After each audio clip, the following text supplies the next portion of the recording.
What's up? Peace. They call me A.D.S, Aiyea the Shadow, or King A.D.S, out of the Inland Empire, California. I am a music artist that specializes in the genres of hip hop, rock music, and electronic music.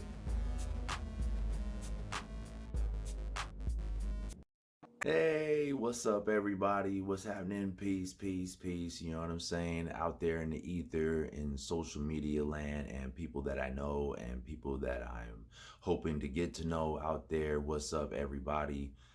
Just wanted to get on here today and change gears a little bit into more of a music facet and to jump that off, to start that off, just to talk a little bit about who I am as an artist. So it's gonna be a while. I don't know how much of this is gonna go right off the top of my head. I might have to do a lot of editing, but I'll try the best I can to give you a little insight to, you know, what I am as an artist and where I've been and where I hope to go. I reside in Southern California in a place called the Inland Empire in San Bernardino County in Southern California. This is home. The West Coast Cali is home to me. However, I was originally born in Brooklyn, New York. So I'm originally from New York City. And big shouts to my BK people, my Brooklyn peeps, you know what I'm saying? And, all my family that's there. About the age of, I'd say 7.5, 8, me and Ma Dukes bounced down to Florida. And so we were on the southern um, side of the East Coast, at that point. Stayed there for just a short amount of time and then came to Cali when I was about 10, so that's kind of like the influences that I have growing up. And I remember hearing Cool Mo D, LL Cool J, all kinds of course, Michael Jackson, New Edition, just all kinds of culture that was coming out at the time. But for rap, mainly my two guys was LL Cool J and Cool Mo D. And then you had other cats a little bit later start coming up like Dr. Ice. I don't know if a lot of people ever heard of Dr. Ice, but there was Dr. Ice, there was Eric B. and Rakim, Stetsasonic, UTFO, Audio 2, MC Light, just so many, Redhead Kingpin, um, just so many that played a part in influencing the beginning to spark the brain for the sound. And then of course, moving into the 80s, we had, the later 80s. Oh yeah, KRS-One, I can't never forget stuff like that too. Love KRS-One. Move forward into time, you got De La Soul, Tribe Called Quest, NWA, King Son, King T, cheese, Dub C before it was Dub C, with DJ Aladdin, Low Pro, really dope. Ain't nothing going on but a rap song. That was my jam. That was one of my jams right there. Even though you could tell in some of the lyrics, him and KRS-One kind of had a little something going back and forth, but still, that was my jam. MC Breed, MC Breeze, LA Posse, all that stuff, man. DOC, just so many influences. Ice-T, DJ Quick, just so many influences all throughout time. Kind of like, what I was listening to, what was going on at the time around me, stuff I was getting into. I was in a broken home, so like some of that stuff I related to, and then me and my friends were kind of the same. And then it wasn't long before, but even before I left Florida, I think is when I started messing around, dabbling. We was messing around, banging on the washer and dryer, making little beats with our hands. And then, so I was only like, 8, maybe something like that, 8 or 9. And then here in Cali, I would say I wrote my first rhyme around, I had to be 11 or 12.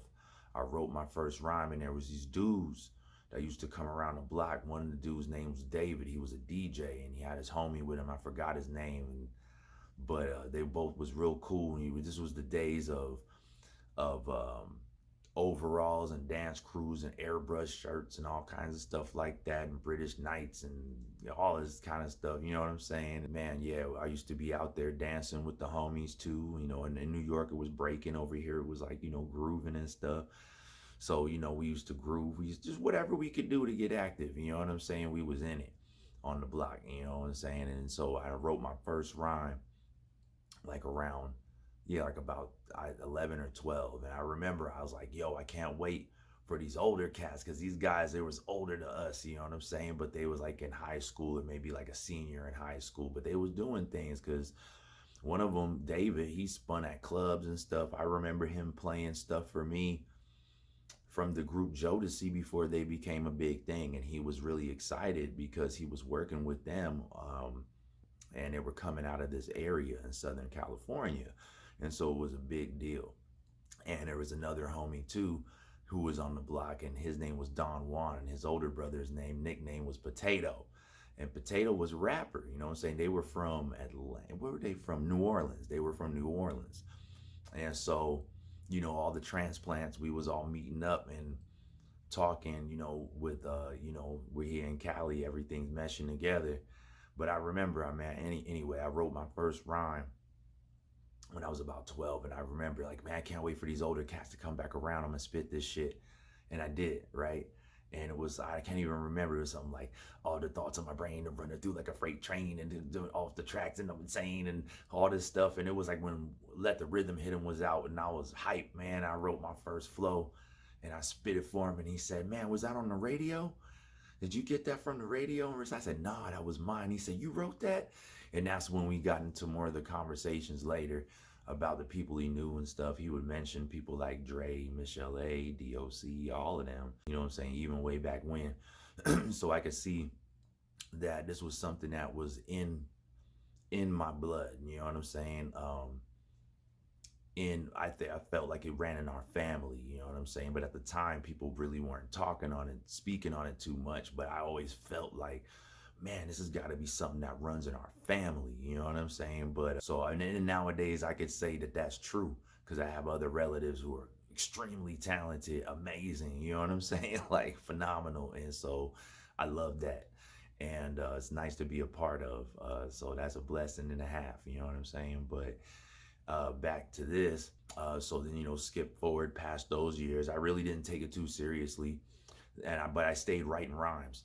I stayed writing rhymes. I love rapping, and it's still the same to this day. I love music. I love, Oh, and I got into punk music too.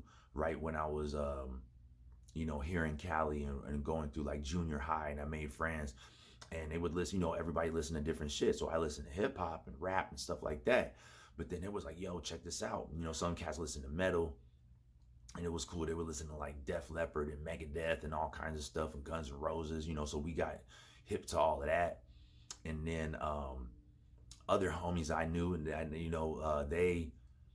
they were listening to punk music and stuff. And I noticed parallels between the music, and these people were talking from perspectives of the same stuff that pretty much we were observing in hip hop. You know what I'm saying? It's kind of a rebellious voice that grows up seeing the injustices and speaking out on those things and everything. And I was like, yo, that's exactly what the voice of the people say. You know what I'm saying? So I was exposed to that. And I was exposed to that crowd because when I came to Cali, I already seen baseball, football, basketball, all that kind of stuff, breakdancing, right? All that stuff was dope. Biking too. I seen biking, but not on the level that they did it here.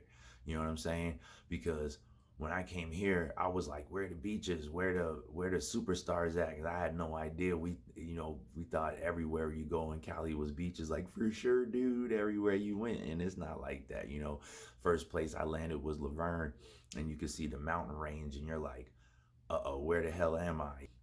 But I did see somebody set up a half pipe, or like a little ramp, not a half pipe, but like a quarter, like a launch ramp, basically, and told me, stand right there, dude.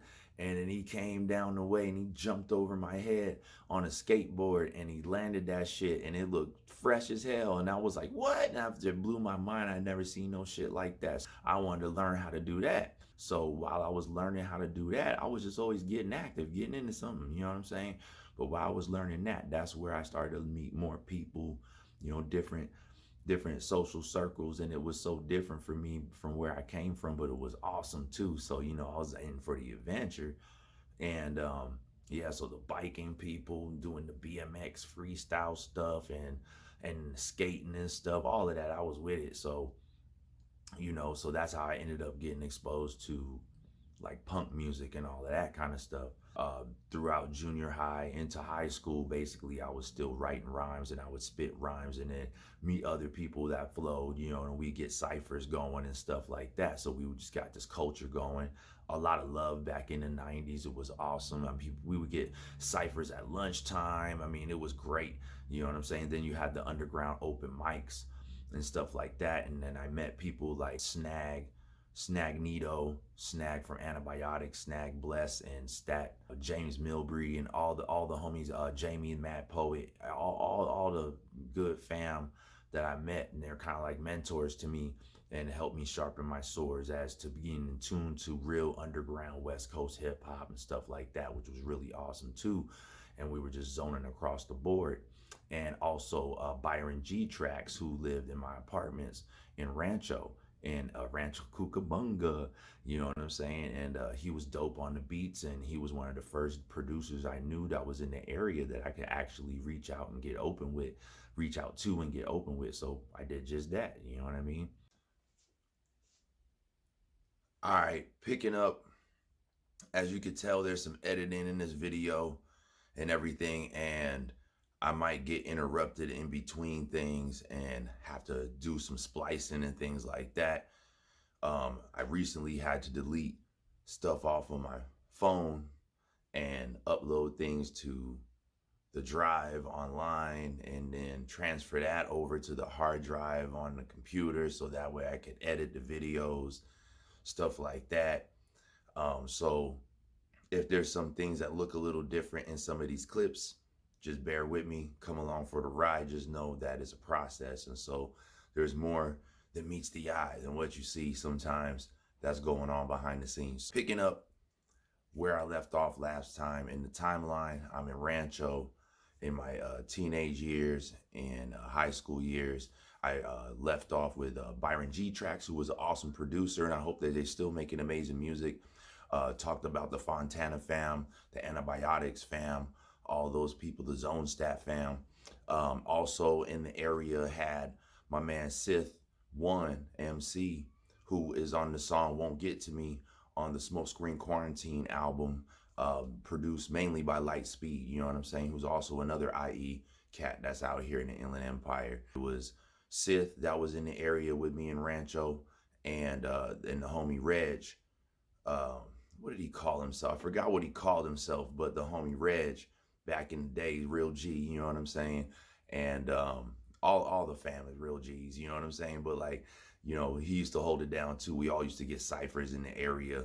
We'd be out there late at night, you know what I'm saying? We all get together, we'd be out there getting a cipher, just getting open and everything. And just love those times because there was so much development and so many key characters coming in and out in that time that kind of like set the momentum moving forward as an artist. Also in that time, there was one of the local homies, his name was Charles. And this is what's interesting too, because Charles ends up playing a part later in my life too, as he is the one who introduces me to somebody a little bit later, a couple of years forward in the future. At the same time, we also were branching out, going to like cats from high school that I went with, some of the real MCs who was down with hip, trying to actually do something and get out there and branch out and get better, because we were all trying to like, hone our skills and just get a little better. It really wasn't about trying to blow up or, stuff like that. It was just, we just loved what we did.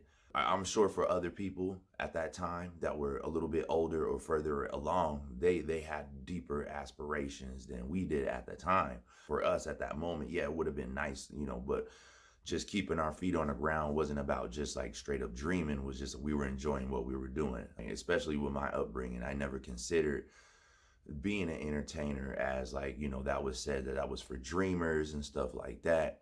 And so better to focus on more practical things first, which just came from a place of concern in making sure that your kid or, your relative has their feet on the ground, stuff like that. You know what I mean? So they just go with what they know, which is what's safe base for them.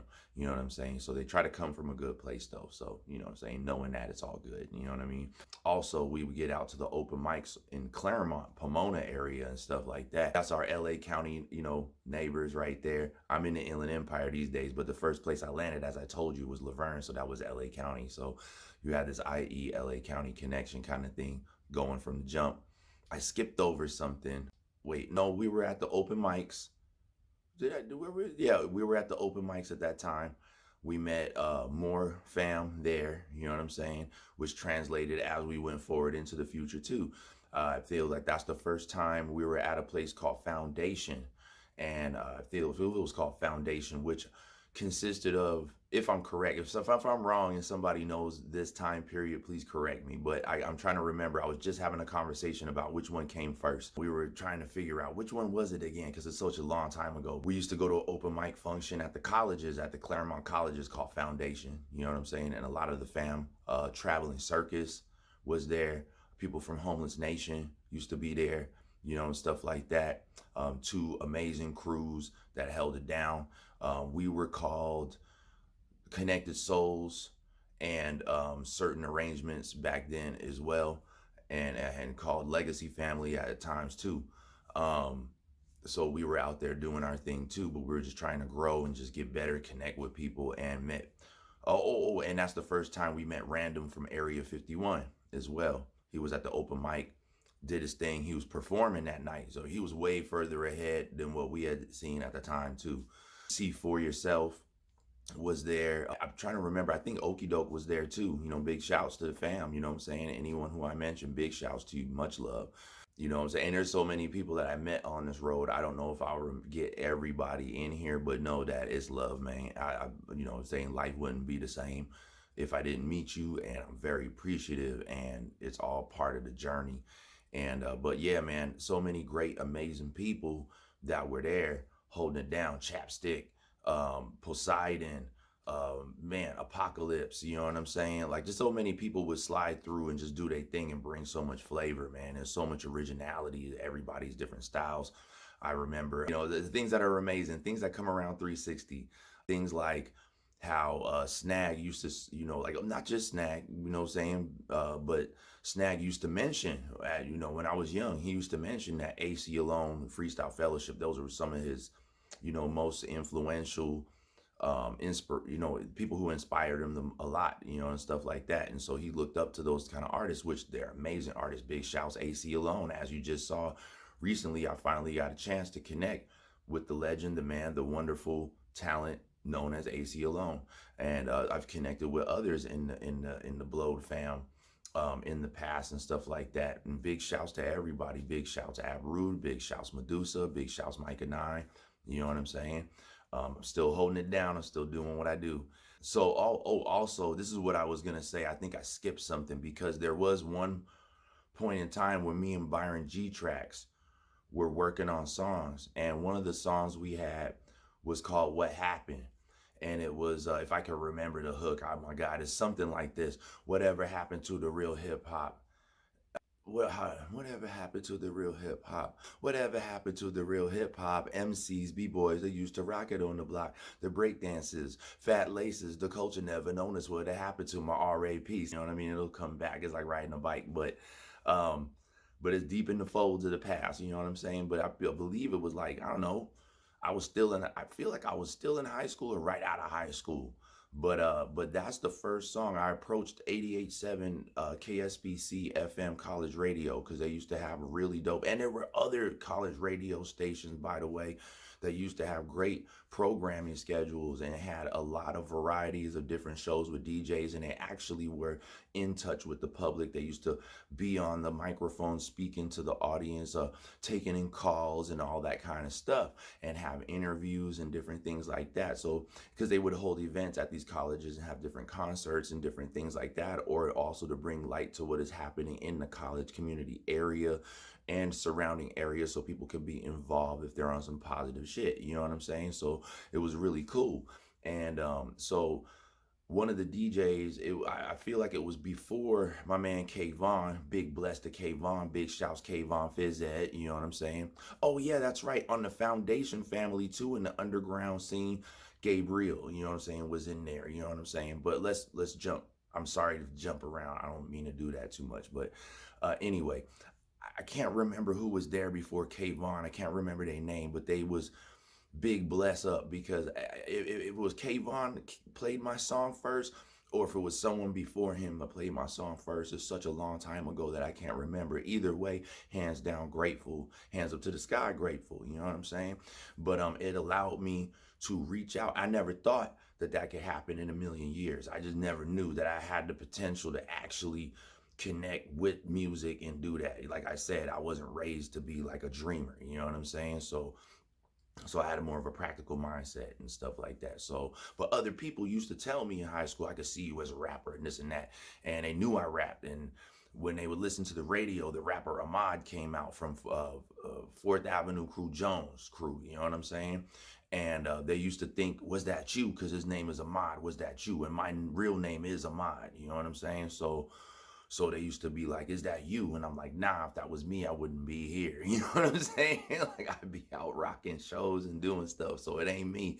And, I just didn't think that I could do that at that time. But other people used to call me out and say, I could see you doing something like that. And lo and behold, y'all were right. For some reason, the more practical things in life didn't really pan out and work too good for me. And the oddball stuff seems to pop off for me, which is very strange. So I often feel like some weird anomaly, feel like a weirdo, you know what I'm saying? But anyway, but that was the first time that I ever got any radio play, any airplay, and it was on a local grassroots tip. And it was just amazing to be able to have that experience. And then came in and they called me in for an interview and actually got to touch off the community with what I was up to, what I was doing. I think I couldn't have been any older than 18, just be honest. Like I couldn't have been any older than 18 because I know the process of events that took place soon after that. And it was very active.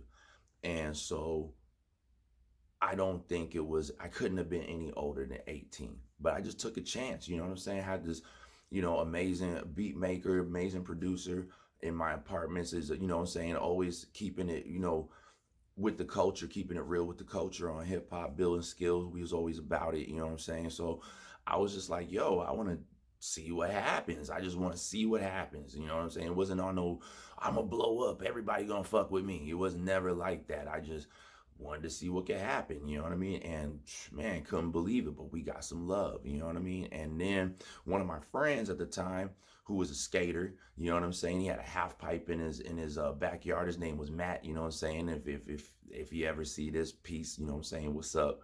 Um, but back then, and the whole crew, all the skater crew back then, they were all into hip hop. Everybody was like a hip hop, well, some punk music and stuff too, but most of them were hip hop oriented. You know what I'm saying? We used to get ciphers while we was skating. We used to get ciphers and stuff like that. And musicians that I still know to this day used to come by and they'd pull out like bongos and stuff, and we'd get an atmosphere going. And right in the middle of busting tricks, somebody would just kick their board out and say, "Man, fuck that! What's up off the top of the mine? About to rise, I'm about to shine, about to go for mine, dip down and divine." You know what I'm saying? And we just get open. But yeah, around that time, he called me, my homie Matt. He called me and he said, "Hey, there's a dude over here that really needs to meet you." And I'm like, "What? What you mean?" And he goes, "Yeah, he's an artist, like, like draw and paint and all that stuff. He's phenomenal." His name was Andrew, by the way. And he said, "Man, he loves your song." And I'm like, "What?" And he said, "Yeah, he heard your song on the radio." And I'm like, "Get the fuck out of here." I couldn't believe it. So I come down, you know what I'm saying? He invites him over. And while we're in Matt's, room, he's telling him, "Hey, this is the dude I told you about. I wanted you to meet him. I told you this was his song. Here he is." And I'm like, "What's up? What's up? Peace." You know what I'm saying? And we're talking. And he goes, and he puts the song on, and we're talking. And then he says, "Oh man, this is my jam." I said, "Oh yeah, yeah, that's my song right there." And he goes, "Mine too." You know what I'm saying? Like he's thinking like I like the song like as much as him, which is cool because I did because I created the song with Byron G track. So it's like, yeah, I did like the song, you know what I'm saying? But I appreciated it so much. And he just didn't get it at first. I was like, yeah, that's my song. Actually, he was like, me too. And I said, oh man, no, wait. Okay, now I get it. That's the first time that ever happened. So I was like, oh, I gotta dial it in. No, wait, that's my song. And he said it again. Yeah, I like it a lot too. And then my friend Matt stopped him and said, no, listen, he's trying to tell you that this is his song. Remember when I told you that I knew the person who made the song? He said, yeah. And he said, this is the dude. And then he stopped. What? What? Oh shit, man. And we became friends. You know, it's just cool. We actually did some artwork stuff together and got paid for it too. I had a friend who worked in management in the Domino's pizza chain way back when, and we connected to do an art project. I put it together, you know, so I organized it, and Andrew and my man Corey, I believe it was, who's also goes by G La the Chef these days, or Visual from Chronic Avengers. See, yay all day, fam in the house. You know what I mean? And but phenomenal artists, you know what I mean? And all of us were, you know, we are expression, and I'm happy to say that now. Yeah, so we worked on a spawn. It was about 6 feet tall by about, what is that? What is that? About 30 feet wide. We created a whole scenario scene on some plywood, and uh, it was spray paint art mainly. I did a lot of the figurine design stuff like that because I was real good with body proportion and stuff like that.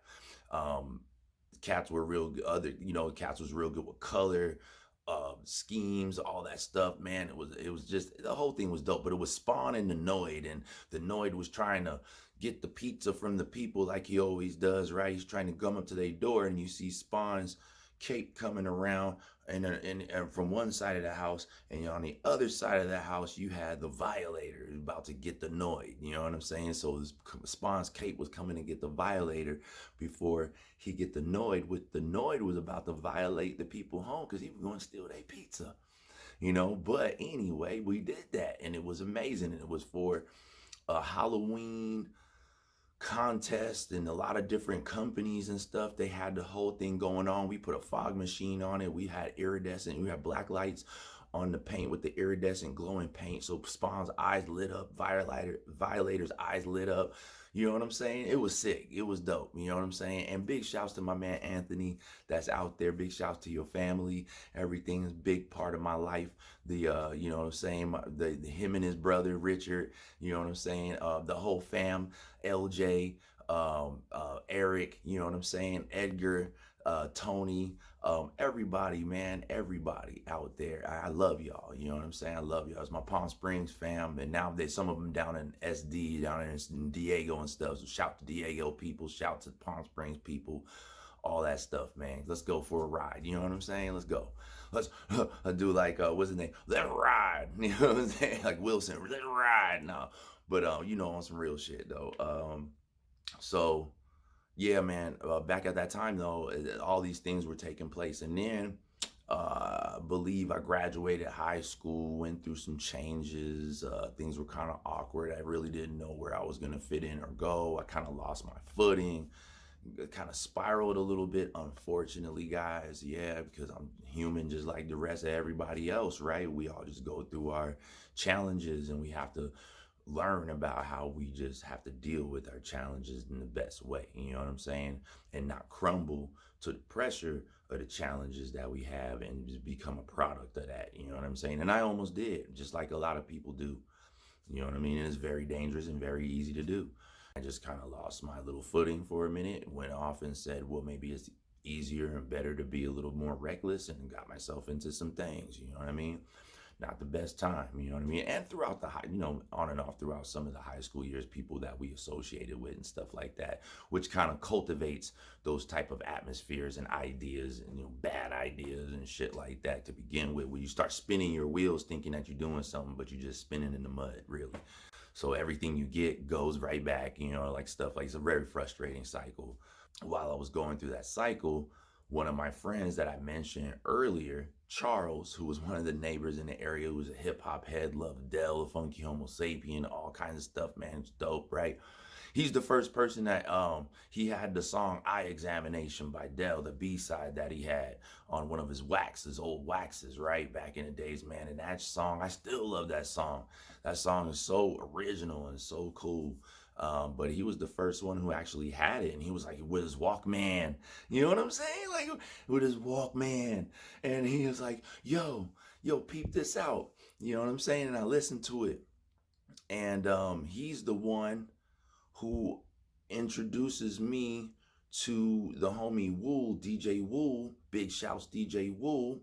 DJ Wool these days does stuff with Prodigal Son from Wu Tang and a number of other artists, underground artists, and great artists that he's got a chance to work with. Wonderful person and ingenious beat maker and everything, and can give Snoop Dogg a run for his money when it come to smoking some blunts. I could say that. I don't know if he's still smoking the way he did, but man, whoo, yeah, you know how Cat Williams said, he was just in the rotation, man. I swear, man, you be half breath out. He got a new one. He'd be like, oh my God, how do you even function? He would, yeah, that was my man. That's my man.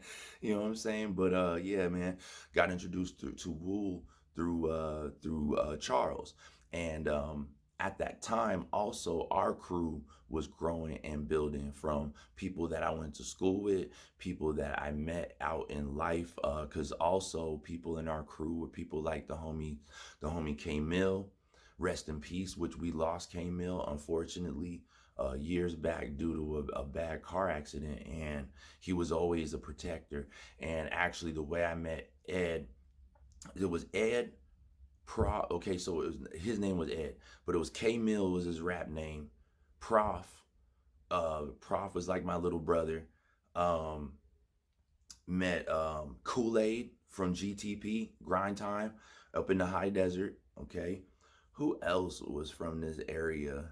Okay, of course, man. The Verse, you know what I'm saying? The homie Verse, he was from the clique. He was from he's fam, you know what I'm saying? It's my fam. Big shouts, Verse, you know what I'm saying? Um, who else? His younger cousin, his name was Brick, and he went by Conductor. And at first he went by the name Bad Luck, but you know what I'm saying. Sometimes things go different directions, but I still got love for everybody, and I love that brother.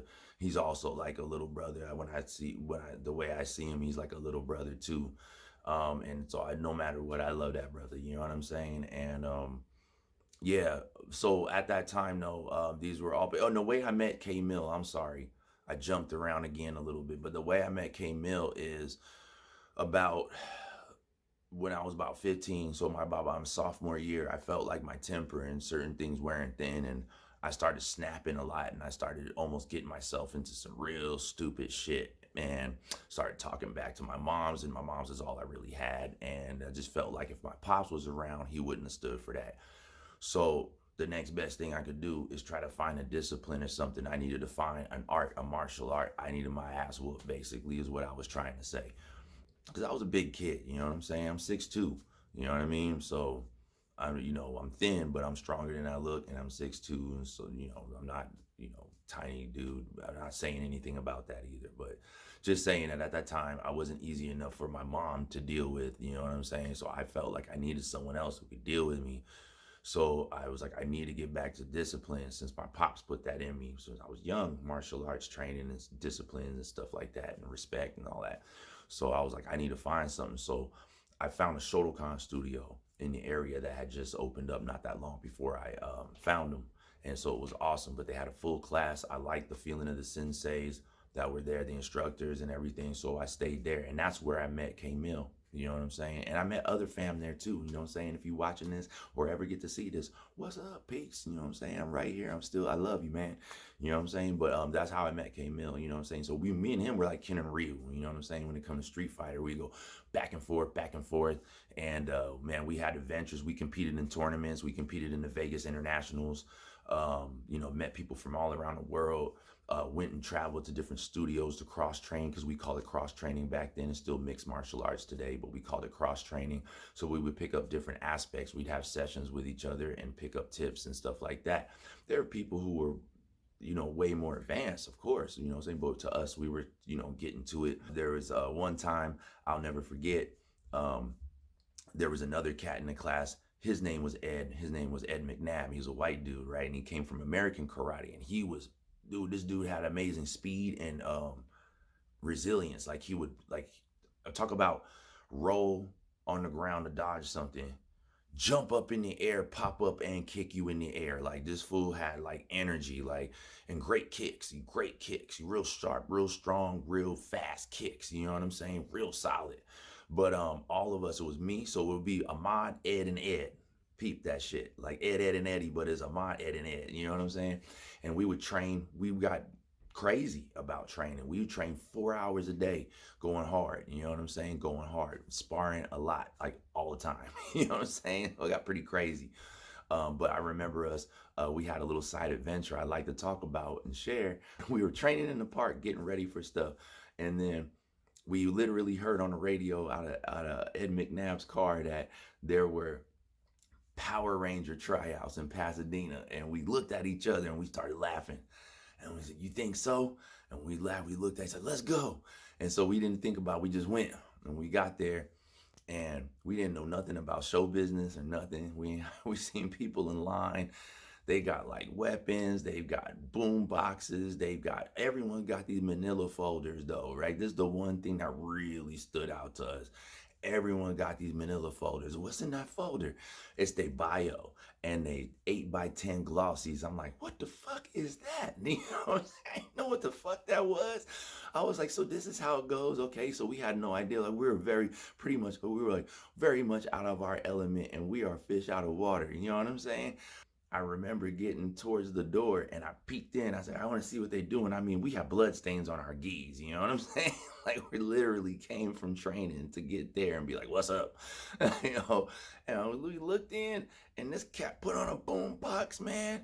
And he was a badass too. I don't get me twisted. This fool was a badass, because I can't do the shit he was doing. But this fool put the boom box on, coming around, does a flying kick, twisting around, and then does a flip, lands in the splits. And then started doing shit. He had the comma blades. That, if you don't know what comma blades are, they the ones that look like tiny ass sickles. It looked like a blade that come out with a short handle. And he had those, and they had chains on them. And he started swinging the motherfuckers around and shit. And then, if that wasn't enough, he doing flips and shit and doing all this shit. And if that ain't enough, he lit the motherfuckers on fire. Yeah, he lit them motherfuckers on fire. We were like, oh no. Like, they asked us what we could do. Like, we could kick some ass. I don't know what you want us to do. We could beat each other up for a minute and see if you like the moves. But we didn't know what the fuck we was getting into, man. So we got the hell up out of there. Yeah, those were the times. And I just want to give a little background about me and K Mill's adventures. Like I said, rest in peace. That's my brother for life. You know what I'm saying? Until the afterlife. You know what I'm saying? Straight up. Yeah, man. So just had those connections. Okay, so then let's skip back. Sorry, it's gonna be a little bit of that. Like I said, just come with me on this little journey. So getting back, as I said, the person that I knew from earlier in the years, Charles, he was the one responsible for introducing me to DJ Wu. DJ Wu, and he met, DJ Wu met the fam and everything, and we all used to chill. And then, and also the homie DJ Drone, my fam DJ Drone, and Ill Tone, Monotone, Ill Tone. All right. So yeah, and okay, and me and Drone and Ill Tone. Check this shit out. Sounding like a flow right there. Me and Drone and Ill Tone. We all went to junior high and stuff like that. Like parts of elementary school and junior high together. And that's when I first met them. And I wasn't really rapping or nothing, you know what I'm saying? But we was, like I said, we was still part of the culture. We was grooving and breaking and, doing art and all this kind of shit and everything. And I still rap, but it wasn't like nothing serious, you know what I'm saying? But yeah, man, all them cats later on, it was funny as fuck, because I remember stepping into the room and I'm like, you gotta be fucking kidding me. You know what I'm saying? Like I'm like, I know you and I know you. So we were all chilling there, and then from there, Wu introduces me to Kayvon. While they took the mantle at KSPC College Radio. You know what I'm saying?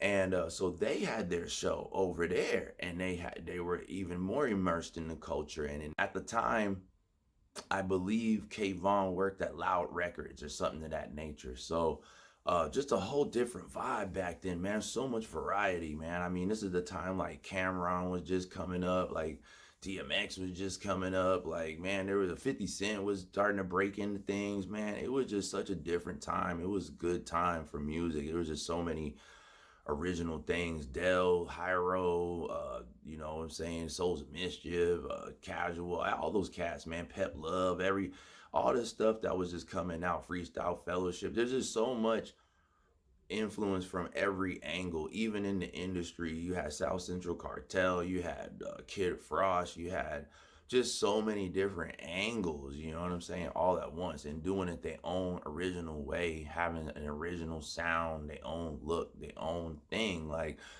instead of, different from the way it is, we get carried away sometimes, kind of, you know what I mean? So, man, it was a great time. And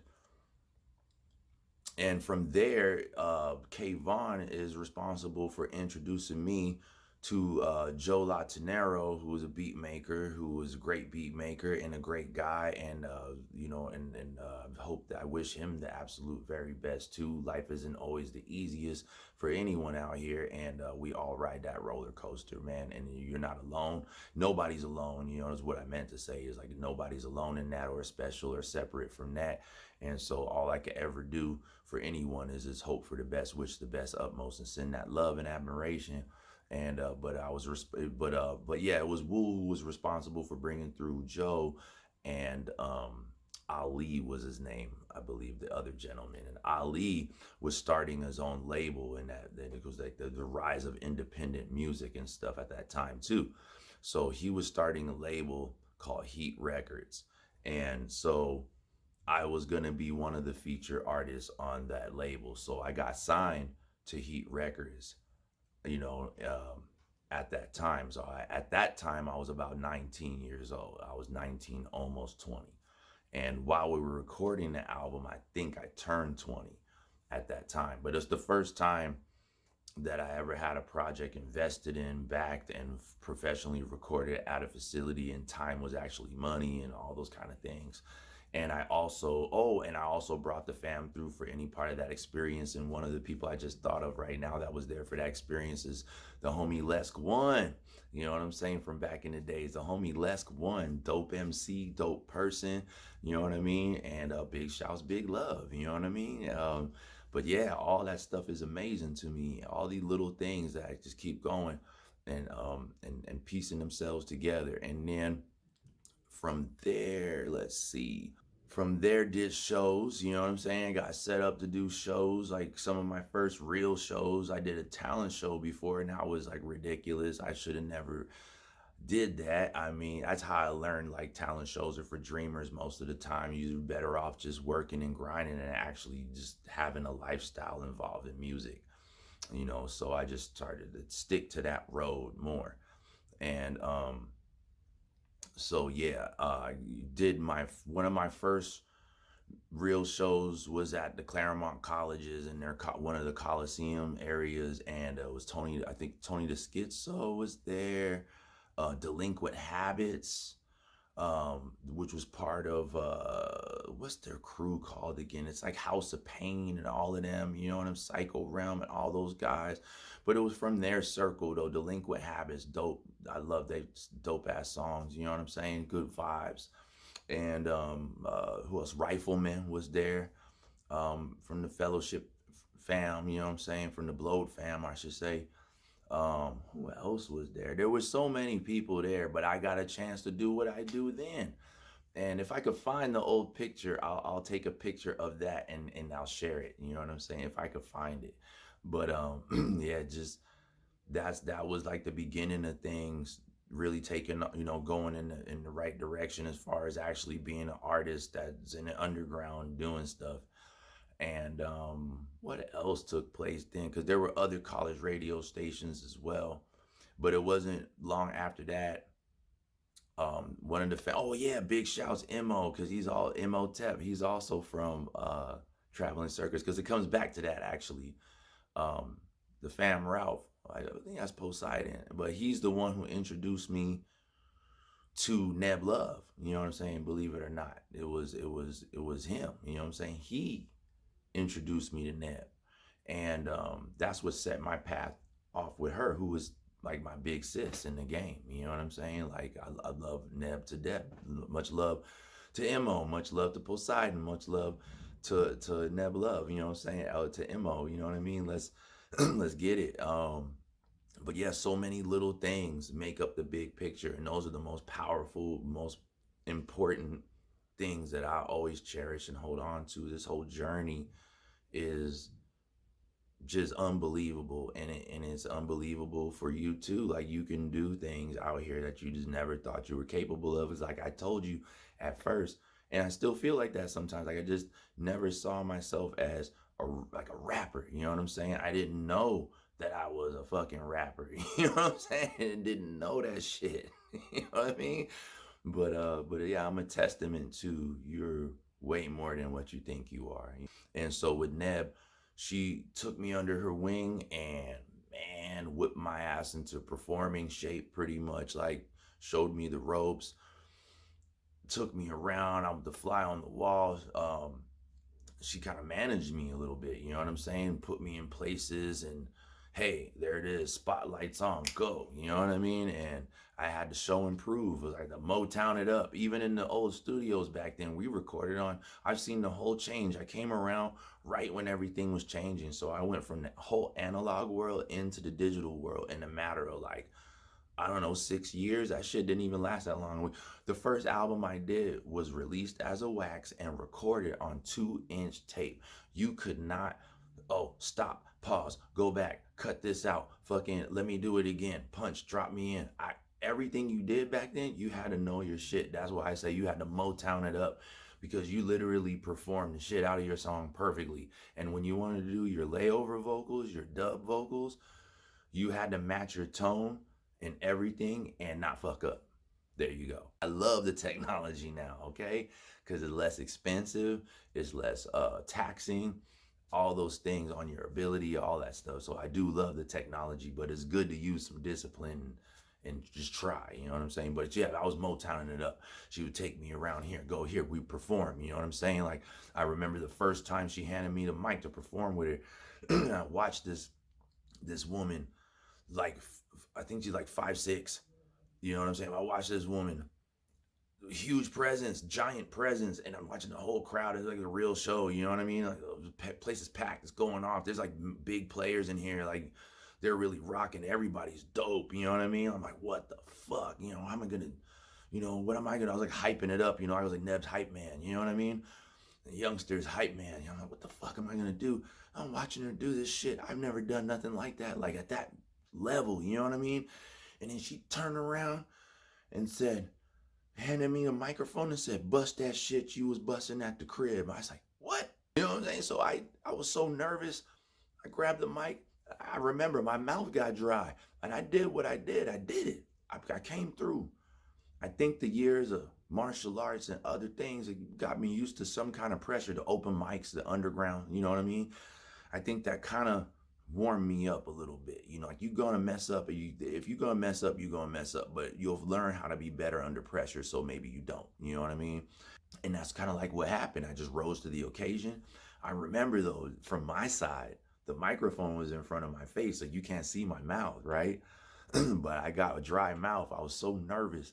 I got a dry mouth, and my top lip stuck to my gums. It stuck to my gums, right? Like, real quick, it stuck to my gums. And I remember thinking, like, oh no, because I didn't want to fuck up, right? So I remember thinking, like, oh no, I'm gonna fuck up. And somehow I got it to come back down, and I finished my verse. You know what I'm saying? But like, it probably just sounded like I said, like, you know, going to the round, and then like kind of sound like one word got distorted or something. But people probably couldn't tell. But yeah, I remember from my side, it seemed like, oh, it's some real major shit happening. But yeah, man, and that began the whole journey, and I met, have met and want to continue to meet amazing people. Oh, and I said amazing, which also brings me to different parts of the fam that I met on his journey while after this point. Then around the area we're branching out. Um, there were other MCs, Calhoun, Sir Loon, big shouts, you know what I'm saying? Austin, Amazing A, Stick Figure Records, right? There's interesting stories with them, you know what I'm saying? But amazing fam, you know what I'm saying? Big shouts if they ever see this, if you ever see this, or if you see this now, big shouts, big love. Um, who else was around in that time? Oh man, so many people. Peb Rocks, okay? The Peb Rock story is amazing too, because the way I met him is a weird story. I was networking and met a dude named Chris, and he said, "Come down to West Covina and get over here to the studio, right? We could build, right?" Because I'm trying to make a new demo at this point, right? Because I'm trying to branch out.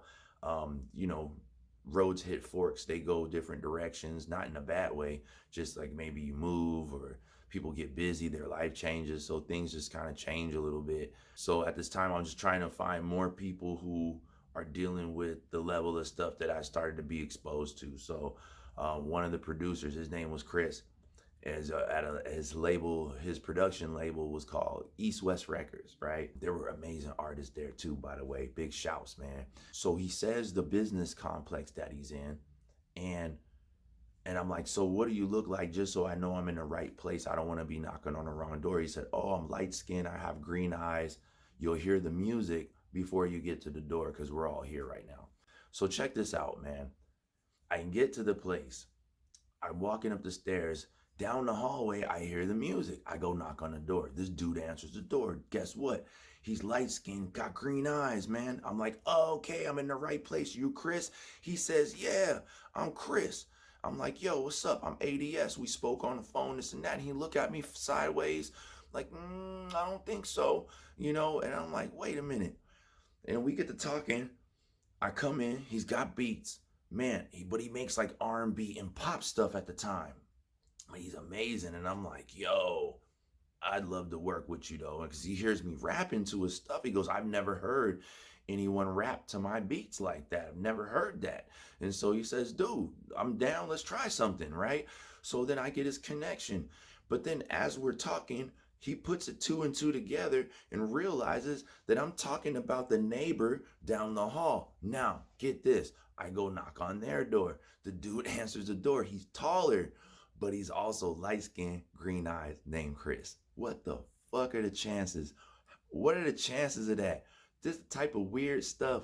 I'm telling you, like, the place is weird. You know what I mean? So that's how I met both Chris's. Big shouts, but big shouts. Peb Rocks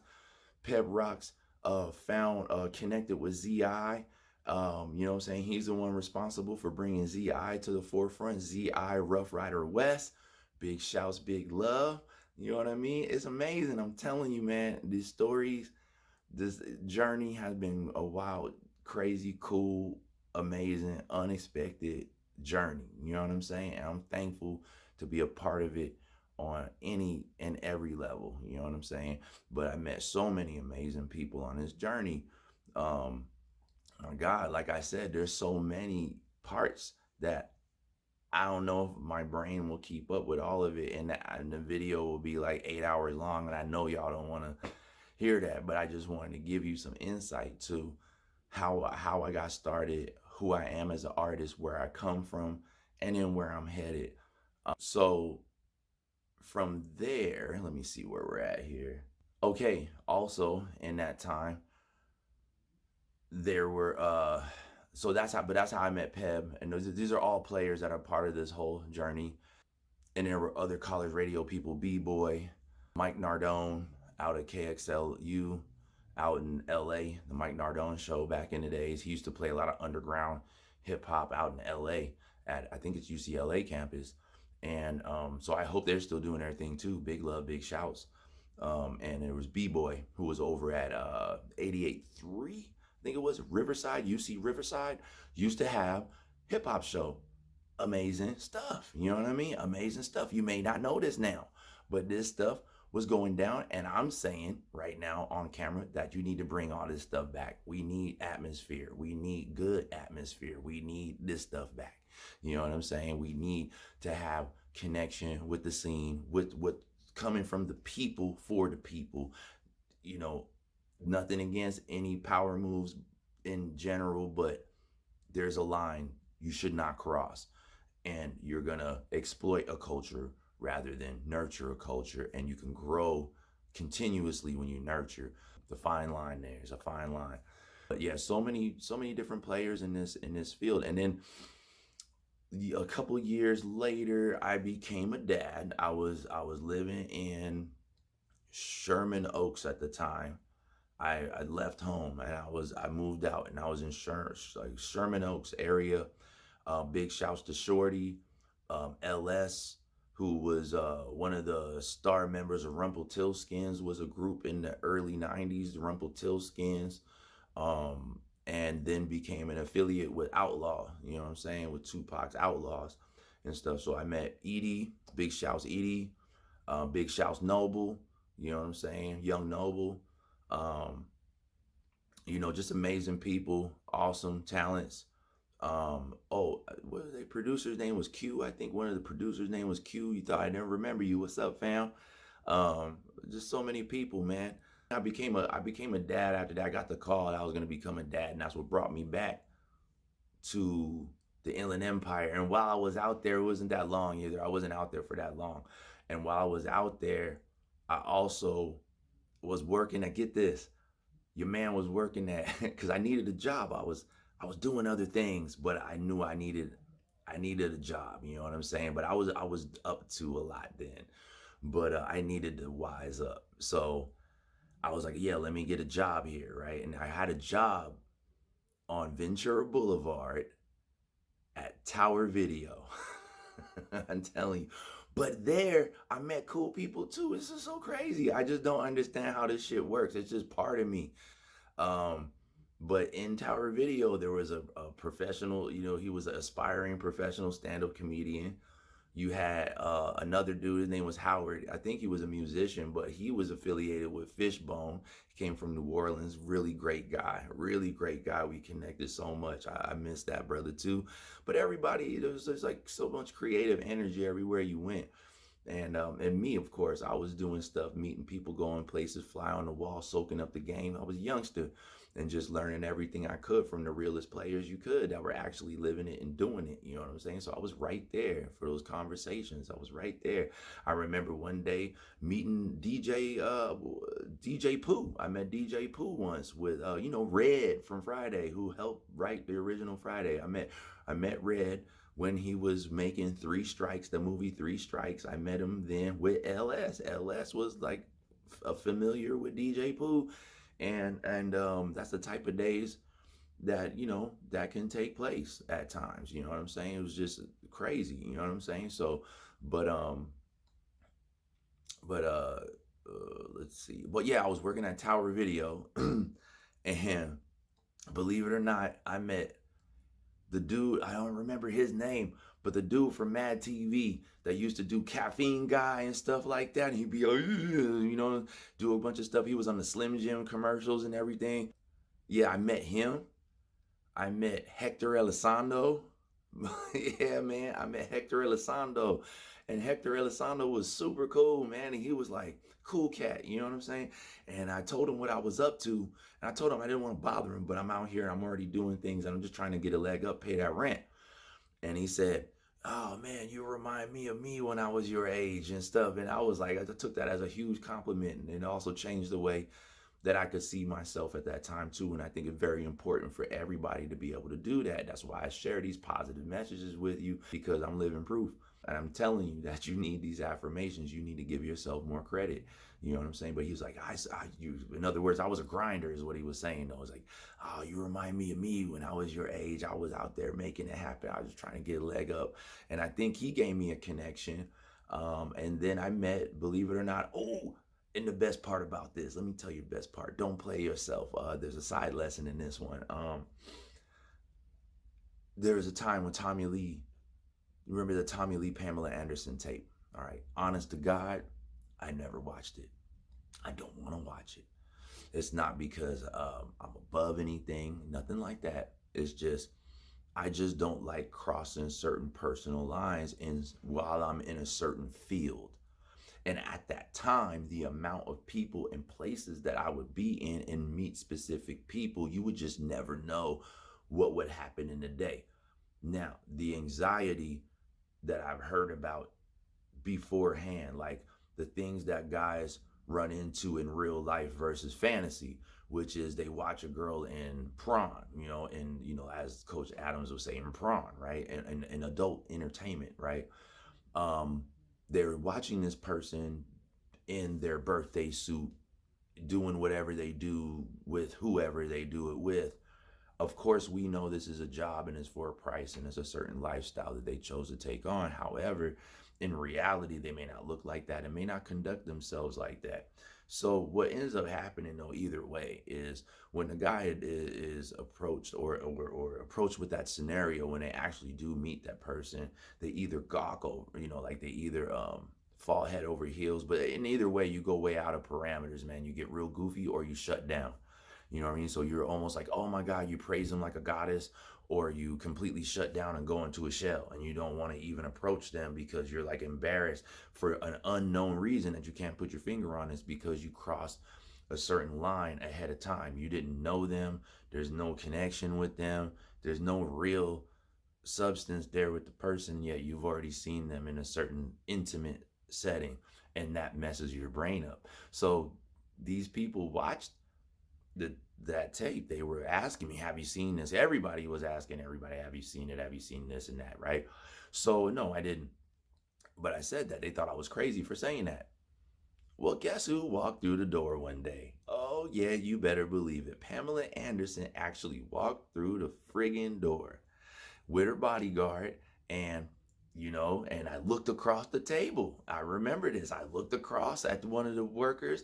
I looked at him. I pointed my hands like, here you go. You want to take this one? And he did this. This is exactly what he did. That's what he did. That's the face he made. Like just like that. Like, oh, he shut down. He went in the shell. So then they were like, you want to take it? I was like, yeah, I'll take it because I didn't have no hangups. And I'm on a grind mission. I'm about my shit. You know what I'm saying? So, yeah, I went over there, helped him. How can I help you? Are you looking for anything in particular? And then made small talk, let him know that I was on my grind after I got my confidence up because I've met other people. Then I met Hector Elizondo, though. Man, that got my confidence. I'm like, man, I'm going to just be cool. I just say a couple words. It's cool. I get it. If they don't want to be bothered, I'm fine with that shit, too. But, but it's one life to live. It's one life to live, and I gotta get this shit. You know what I'm saying? That's how I still feel. So I was like, if there's any way, I said, I'm out here doing my own thing. I know that you got your things going on, and I commend you. And I said, hey, I'm doing my own thing. I'm just trying to find a way to pay the rent, while I'm out here doing what I do. And so if you could point me in a direction, like maybe be an extra or a gopher, I don't care. I just need them dollars, right? So they were like, no. And I was so surprised. They were very nice, very humble, very sweet person. Big shouts Pamela Anderson. Big shouts Hector Elizondo. You know what I'm saying? If anybody know the name of that actor that played the caffeine guy, big shouts, whatever, big shouts though. You know what I'm saying? But these are things that changed my perspective on so many levels. But believe it or not, Pamela Anderson gave me a number and it said Century Fox on it. And I wasn't there long enough, but I'm telling you this, by the time I moved back home, because I found out I was going to be a dad, and that's what got me to come back home. Um, but then Shorty informed me that I had a few phone calls from people, and I said, "Who was it?" Because I didn't know anyone else in the area except for the immediate internal circle. So other than that, there would be no phone calls. You know what I'm saying? So the only thing I could think of is that the casting director, her name was Jennifer. At the time, that's what Pamela told me, and her name was Jennifer. And I think that they gave me a call. I think that they tried to call because it was early too. You had to be there. Like they don't mess around. Like it's like 7 a.m. You know what I'm saying? They do not play. And so I think that's what happened. And if you're watching this, if you ever get a chance to see this, then hey, I'm sorry I couldn't make it. You know what I'm saying? But I became a dad, and that's when things started to change. I started to wonder what was going to happen with my life. I worked so hard to get to where I was, but I do love my daughter with all my heart. My daughter is amazing. My daughter's the shit. I love my kids, just like every parent loves their kids. I love my baby. So, she's amazing. She's studying to be a marine biologist and everything. I've mentioned that in another video before. But yeah, she's sharp. She can play any string instrument. She's just amazing. She's an amazing, to me, always an amazing kid, right? That's how it is when you're a parent. But that's the reason I left the scene. Sometimes I lost a little bit of work, but it was mainly due to my responsibilities. I'm a Generation Xer, and I wasn't going to skip out on my duties or responsibilities to be a dad because I grew up in a broken home. And so, like they say, might overcompensate in our generation. I feel maybe, I don't think I overcompensated, but yeah, I definitely wanted to be there for everything because I didn't have a dad that was there for everything. And that's a weird scenario anyway, but moving right along, you know what I'm saying? But I went back to be a dad. So that's why I didn't end up being around for a certain amount of years, and it got harder to get to things. So I had to do it, you know what I'm saying? And I loved doing it. I wanted to do it. Disappointingly so, it took me away from a lot of different things, which changed the rhythm of things I was doing in the way I was approaching my life, which I had to become less reckless. I had to think things through more because, to be honest, yes, I was on a reckless path at one point, and it helped me break out of my shell to do some things, but it was not good. It was not going to be a good look in the long haul. You know what I mean? So slowly but surely, this was my ramp down to becoming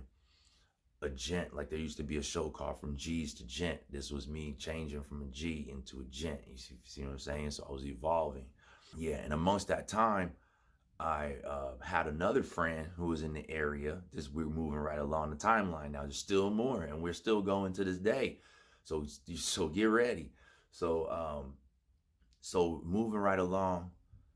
One of my friends in the area that I hung out with, long term friend, his name was Gus. Big shouts, Gus. Gus told me one day, "Hey, one of my coworkers said he knows you." And I said, "What you talking about?" And he said, "Yeah, I mentioned you rapping and stuff like that, and that you knew these people and that you've done this and that." And he said, "Yeah, I know him." And I said, "What's his name?" Because I was like, "Where do you work at?" And he said he worked at Toyota. There's a place called Toyota in Claremont, right? Toyota Center over in Claremont. Big. It's always been a big lot, man. Always been a big lot, right? So that's where he worked. And I said, "Hold up, that sounds familiar though." I said, "I do know the fam did work at Toyota. Hold up now. You know what I'm saying? This does sound familiar." And then he say, I said, "What's his name? What's he look like?" He said, "He's Mexican. He's kind of thin." And I said, "Thin Mexican." I said, "Uh-huh, uh-huh. What's his name?" He said, "Randy." I said, "Oh yeah, that's Drone." I said, "Yeah, that's DJ Drone." He said, "Oh, you do know him?" He said, "Yeah." I said, "Yeah, I do know him. We go way back. We go all the way back, man. We go back to childhood." You know what I'm saying? He was like, "No way." He couldn't believe it. And he said, "I didn't think you could know him because he DJs for this band now." And I'm like, "A band?" And he put it on. And like I told you, I've been exposed to a lot of different stuff throughout, and I'm all about this music. So I like rock music and metal, and I like the punk music too. And all like the masculine shit. You know what I'm saying? I'm not too much of an R&B dude. I ain't got nothing against it. That shit's dope. You know what I'm saying? But I probably won't catch me singing too much R&B. You know what I'm saying? It's just me. But anyway, um, so he put that shit on, and that was knocking. I mean, they had a little bit. It was like rip rock. You know what I'm saying? They had some rap. They had some singing. They did all that shit, man, and it was dope. And they were called the Almighty Grind, or Tag for short. And I was just like, man, these dudes, they got something, don't they? And he was like, yeah. And at the time, I was having meetings at Elektra Records. 143 Records was going to be a EMI Sony Time Warner merger. It was crazy. I wish that would have came to fruition. But I was trying to have a couple of meetings and a couple of connections that I made at the time. I was working with the Five Footers at the tracking place, which is LaFace Records. That was off Hollywood and Cahuenga, Hollywood Boulevard in Cahuenga, in Hollywood, California here. and was on the third floor at the tracking place. That's LaFace. And so we were there, and there was these two dudes named Anthony and Brains, and can't remember the other dude's name because all of them are fucking amazing. Because without them, this shit wouldn't have happened. And these cats were some Canadians. They were some Canadian brothers. This is the first time I met some Canadian brothers. You know what I'm saying? I was like, word, word, you up there playing hockey and putting gravy on fries and shit? Word. You know what I'm saying? But yeah, man, this is the first time I met actual Canadian brothers that was hip hopping and shit. You know what I'm saying? And doing it good.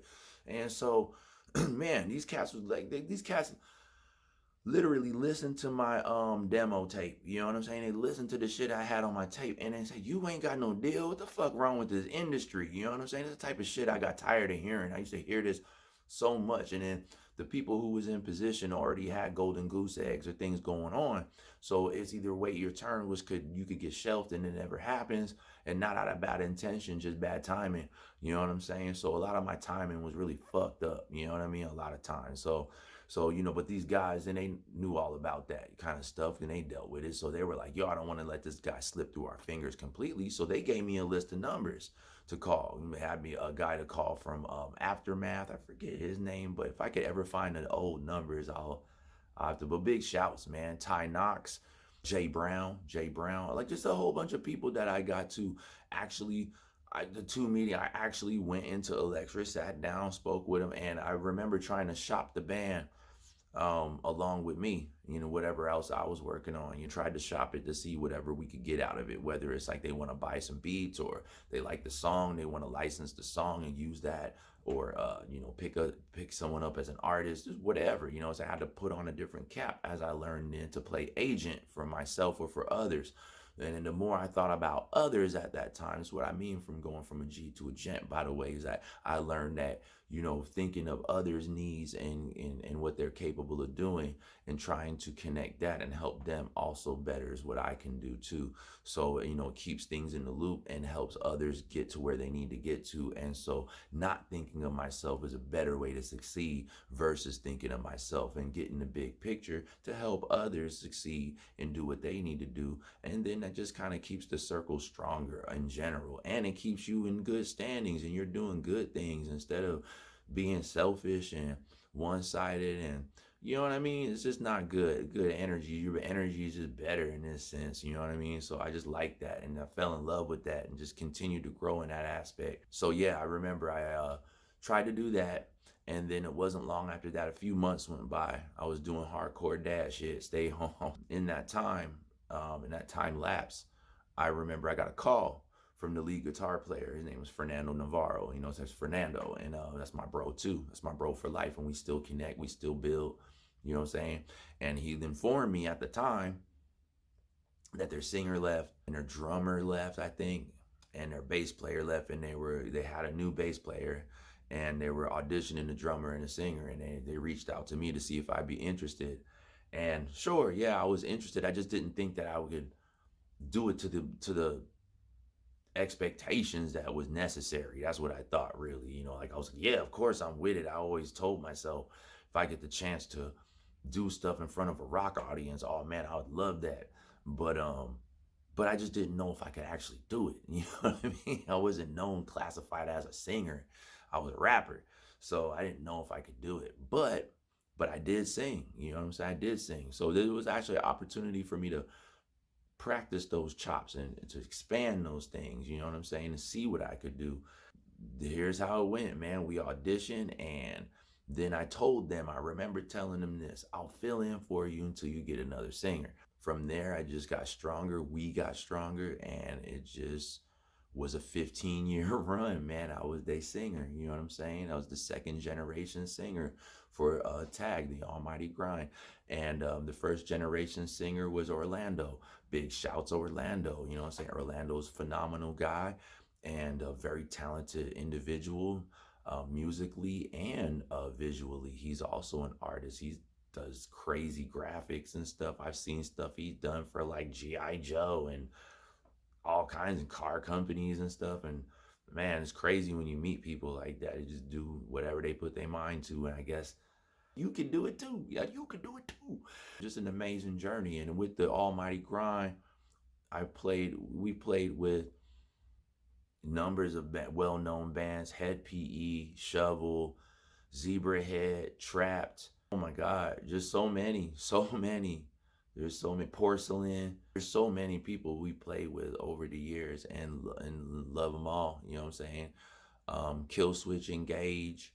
Can't remember if we played with Helmlock. I think like we did at one show. Played with Droid. We just played with a lot of known acts, and we played. We won Battle of the Bands. Ernie Ball played a stop on the Warp Tour. Played the Sundance Film Festival. It's amazing, you know, amazing stuff. And for the Dance Film Festival, I was sick as a dog. I almost made it out 2 years straight without getting sick.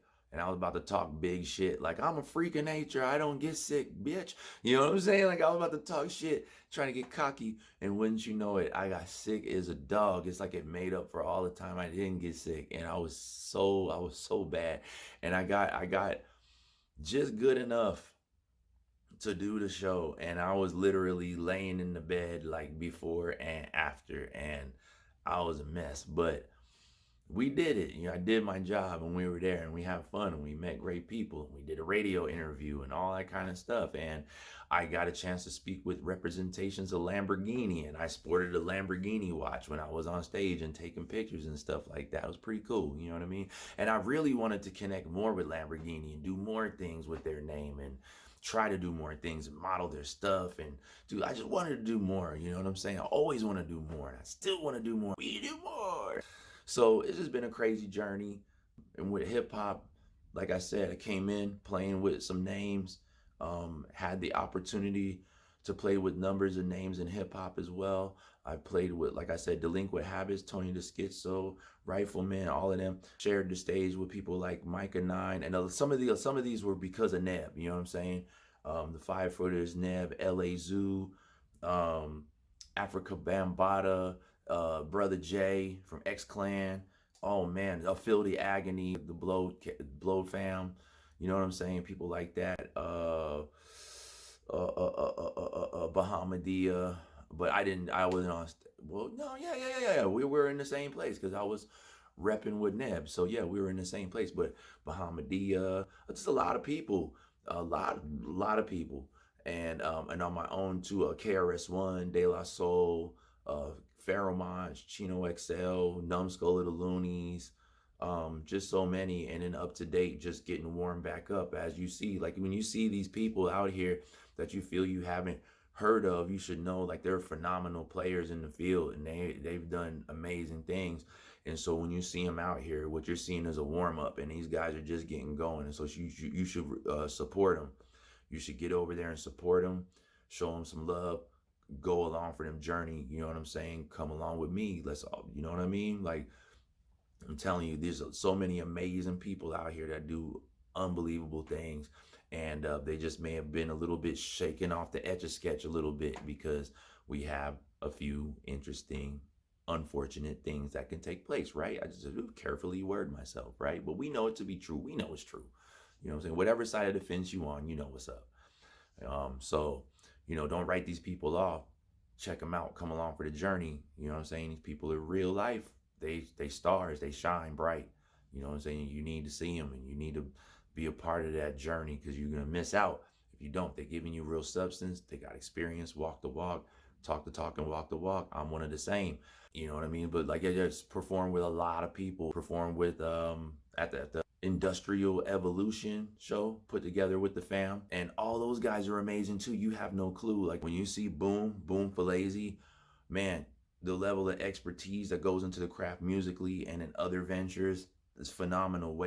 Outstanding. You know what I'm saying? Done so many shows with these people, live music. There's people, the Bashments, there's the Maroons, the Bashments, all these people throughout time. Big shouts to all the fam. You know what I'm saying? I'm trying not to leave nobody out as much as I can. Big shouts to all the fam. You know what I'm saying? And don't sleep.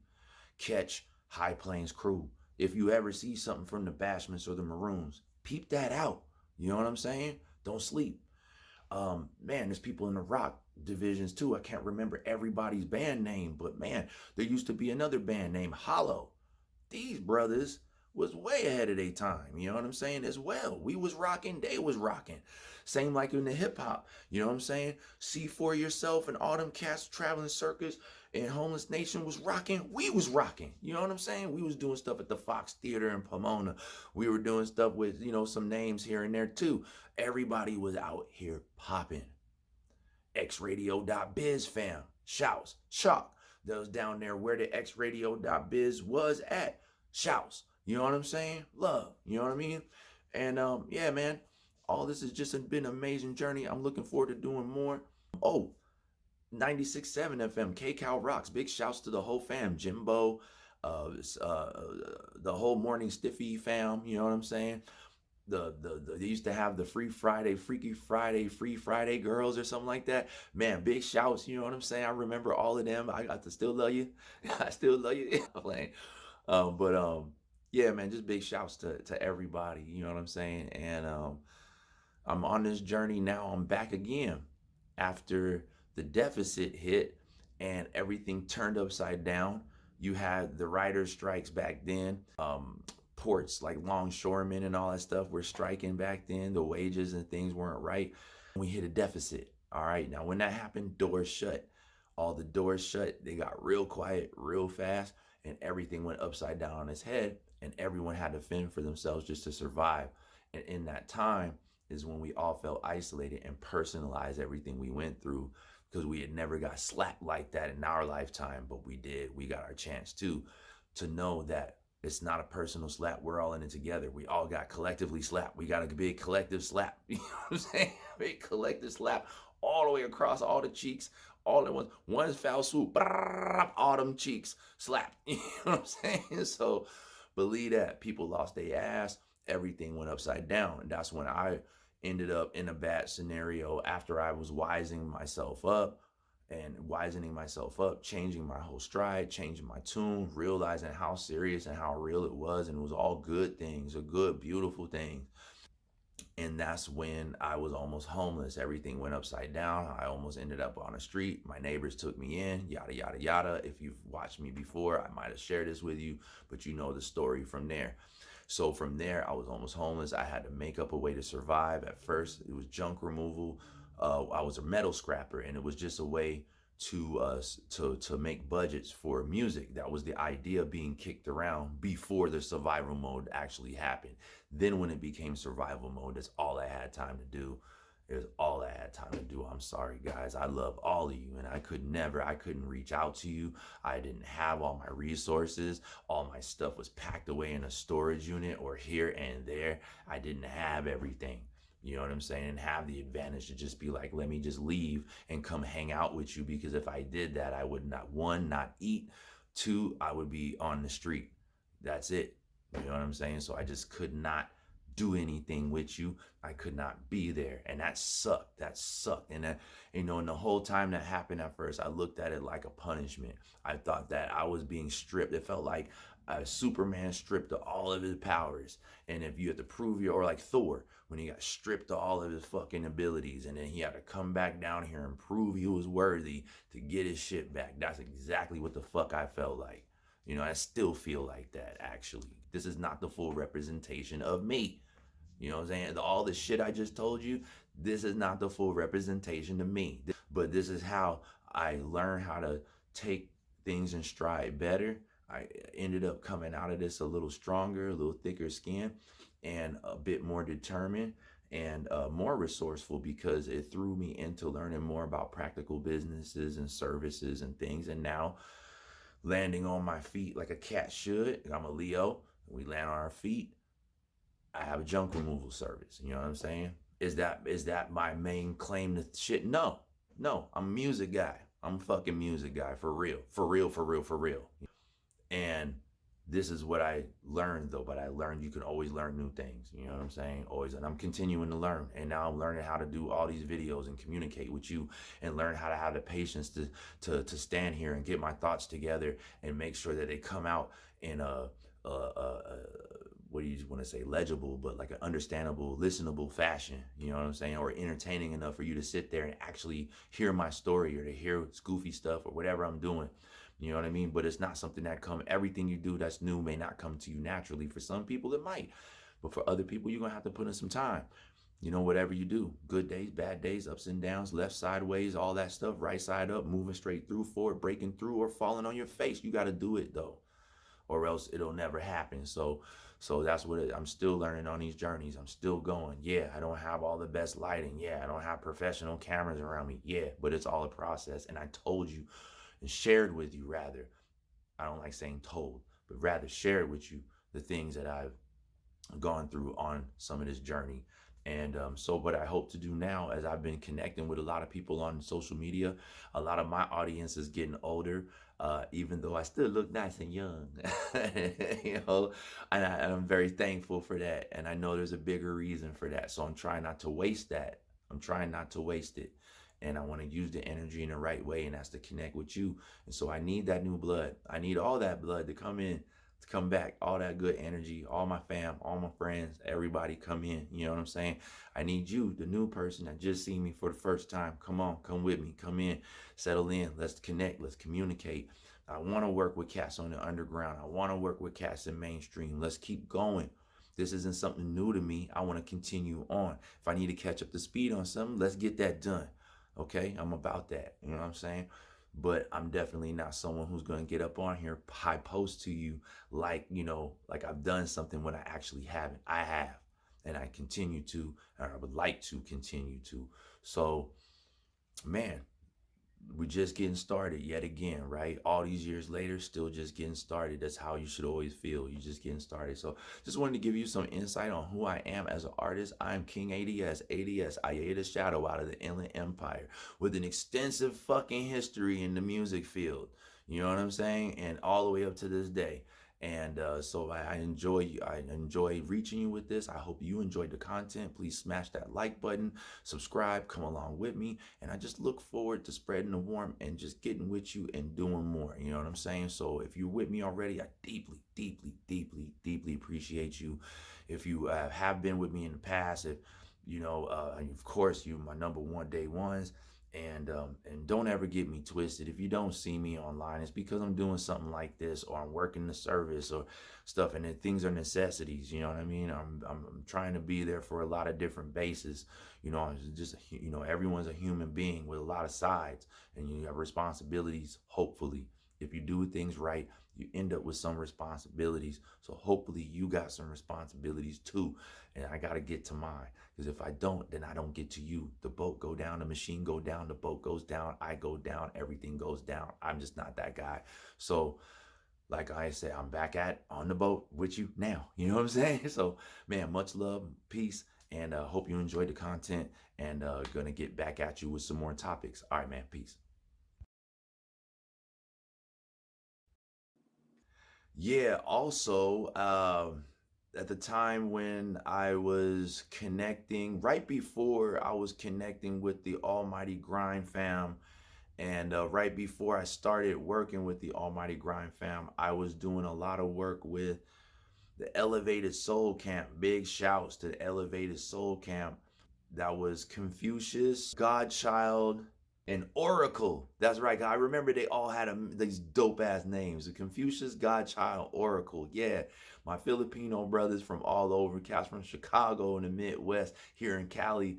You know what I'm saying? And we got down, man. Great chemistry. I still love everybody. I don't know what. I hope everybody's doing well and looking good and feeling good. I hope that there's more good energy around them than anything else, man. Because I know that in my soul and heart, I got nothing but love and the utmost, respect and strength in my words and in my heart. You know what I'm saying? So, big shouts to you, man. I hope that you see this one day. I hope that you see it now. But yeah, they were responsible for putting together the project day one, and that was in '06, '07, by the way. Okay, and that anyway. So yeah, it's Elevated Soul presents A.D.S. Day One, and the one is originated, never emulated, right? So that album though was great album, great chemistry, great feel. People still say they bumped that album to this day, which I'm so grateful for. That makes me, feel amazing inside. That's the best compliment an artist can ever hear. is that people love this body of work and that they still fuck with it. You know what I mean? So that's a big shouts, big man, much love. And that is when I started to sing more and rap, and that album was released publicly, went through the channels, the college radio circuits, and this and that, into record pools with DJs, and so they could spin whatever they felt at their own discretion. And so we got reviews on that album, and in that album, I was beating out people like my idols, like KRS-One. Not saying I was better MC than KRS-One. No, I'm just saying that it was amazing to see something that we've done ourselves actually make some kind of traction. You know what I'm saying? Just some kind of traction.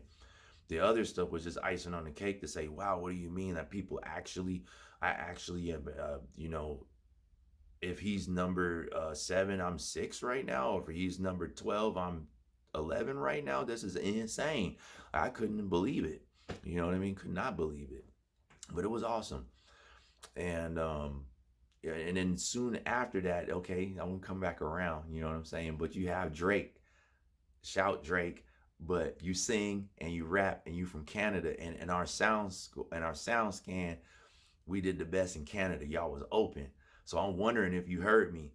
You know, I always wonder if you did, you know what I'm saying? But you know, big shouts, hats off to you. Very successful man, doing amazing things. Shout Lil Wayne, you know what I'm saying, out there with the Young Money camp put my song West Coastin' on one of their unsigned hype mixtape number 11. When I was starting to get back into things, they put West Coastin' on Young Money unsigned hype number 11. And my song is right before Lil Wayne's song, actually. And so big shouts, big love, you know what I'm saying? Big love to what's his name over there, man? Oh man, just big shouts, you know what I'm saying? Young Money crew, all them, you know what I'm saying? Everybody. But I always wondered though, because I don't know everybody directly. So I always wondered though, in the back of my mind, because his first album was called Day One. And I was like, did that happen or not? I'm not sure. It's different. But you know what I'm saying? I was tripping because our album did good in Canada. If not, maybe it was a sign that we supposed to connect or something. I don't know. But that'd be cool. That would be cool. Um, but yeah, man, at that time though, I remember I phased into doing things with the Almighty Grind at that time too.